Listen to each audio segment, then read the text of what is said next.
Hello and welcome to J Grantham Art. Today we will be painting a Imperial speeder bike from the Star Wars Legion course set. We will do this using a limited palette of mainly beginner friendly speed paints and contrast paints.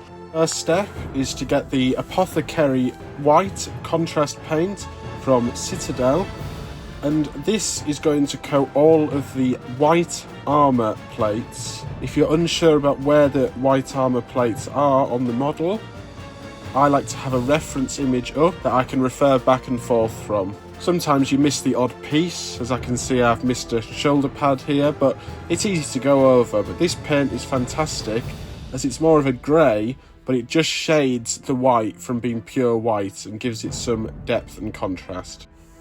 The next step is dry brushing, and I'm going to do a little dry brushing class here. I like to use a textured rock. As you can see, this rock's very textured, and for this I simply put my white paint onto a dry palette. So on the dry palette I simply rub away the excess paint and then start flicking back and forth across the rock, and this will teach you about the consistency that you want the paint when you're applying it for dry brushing. Dry brushing is a great skill to learn, as it can be used for a multitude of textures within the painting realm, and you can use it for slap chop, highlights, or in this case adding definition. And then simply use that technique all over the white armour that you've just coated, and it should bring the grey areas on the flat parts of the armour up to a white and leave the recesses still that grey colour, adding the nice depth. Repeat this until happy and you should come out with a nice glowing white armour if that's your desired technique. Otherwise you can go for a more dulled down if you're going for maybe an Imperial remnant army. Next job is to get the Grim Black speed paint by Army Painter, and this is for all the black parts such as the undersuit and gloves, as well as the visor and mouthpiece of the helmet. And you simply put this onto your dry palette, and I like to use it from the bottle. Just make sure you've shaken the bottle nice and firmly, and I like to shake them for about 30 seconds.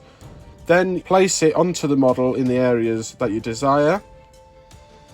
The hardest part is the visor, as it's a lot more tricky to get it into place, but you can always, once dry, go over with your white paint again to clean up those areas. So don't be too worried about going over the lines. As you can see, there's areas where I've overlapped here, and we'll correct that mistake very shortly. Grim Black is one of my favourite colours from the speed paint range. I find it's really good at one coat black, and then you can always go in with a lighter grey to highlight that. My most used function of the Grim Black is for blasters on my Star Wars Legion armies. Here you are, all the black areas painted. As you can see again, there's areas that have gone over onto the white.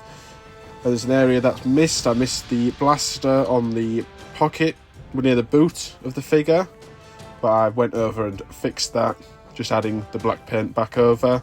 Then I go in with the white and clean up the areas where it's spilled over onto the white armour.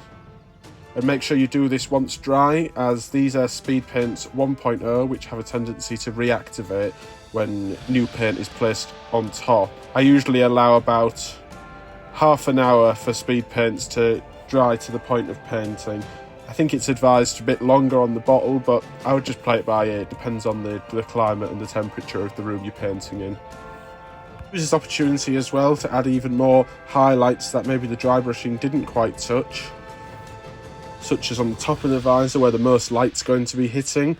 You can add more of a white section, which will give the figure more depth. And as you can see, I'm pretty happy with the figure. Quick spin around and you can see the areas. It's black, white, it's quite simple, but it's nice when you get it effective with these simple colours that should be a part of any beginner's painting palette. Next up is the speeder bike itself, and for this we're going to be using Dark Wood speed paint by Army Painter. And again, you just put this onto the palette, and then after shaking it, paint it on nice and evenly You might see some patches occur, but sometimes this evens out over the drying process, and if not, you can always give it a second coat. As you can see, I've put this all over the brown areas, and again, if you're unsure about which areas to paint brown, just get a simple reference photo off of the internet or book, whichever you prefer. I had a book next to me which was very helpful, as just to double check where I needed to paint.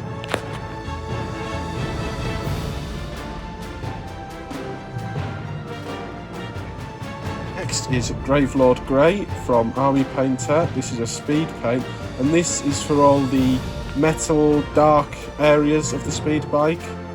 Like, as you can see, the rods that take you up to the fins at the top, the blaster underneath, the computer panel, mainly all the sections that aren't brown except for the blanket on the back. And I find with this grey it's a little bit thin, but it dries quite dark once it's done, but usually 9 times out of 10 I do 2 layers of this paint, just so it's got a nice even distribution and looks like it should.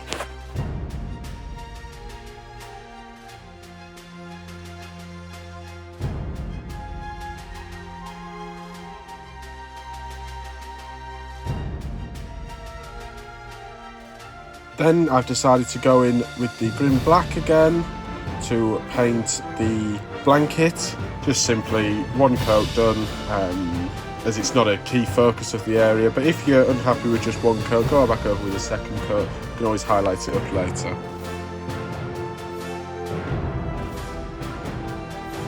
Then I go for Vallejo Model Air Silver, and I know what you're thinking, Model Air. It is a paint designed for airbrushing, however I find it goes on superb with a brush. In this case I'm dry brushing, which is slightly more difficult with an air paint as the paint itself is more moist, but it just takes a bit longer of scraping that paint away and making sure it's a nice dry consistency. And then I'm going to dry brush, the same technique as we did for the white, back over the grey areas where the metal, and it should give a nice scratching, streaking look. This is my go-to silver, and I use it on most paint jobs I do, whether it be swords or chipping. This part is completely up to you. I use a blend that I created for sand. I can't quite remember the colours I use, but then that's my base coat for my sand colour, and then I go in with dark sand from Vallejo and an off-white. I use the dark sand first, just dry brushing over, catching the textures, and then I go over with the off-white. You can do whatever basing technique you want. You might want an Endor style base, or whatever environment your army is going to be based in. This bit's a bit more customizable. I myself are going for a Tatooine desert look, but whatever your basing technique is, that's up to you.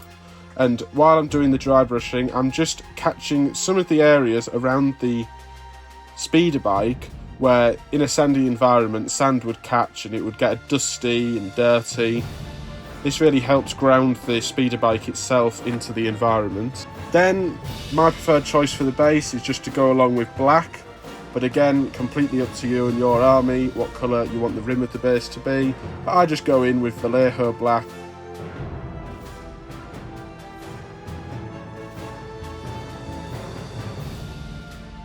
I'm just adding a few tufts, again up to personal preference. I like these slightly green tufts that just pop against the sand, because it can be a bit boring sometimes if you've just got plain sand.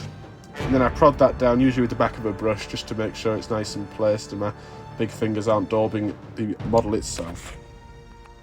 And as you can see, we got a great model in not so much time, using really basic techniques.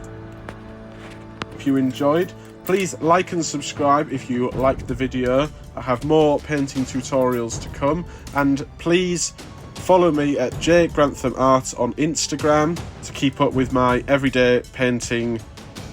I hope this tutorial was helpful, and any questions please leave them in the comments. Catch you next time.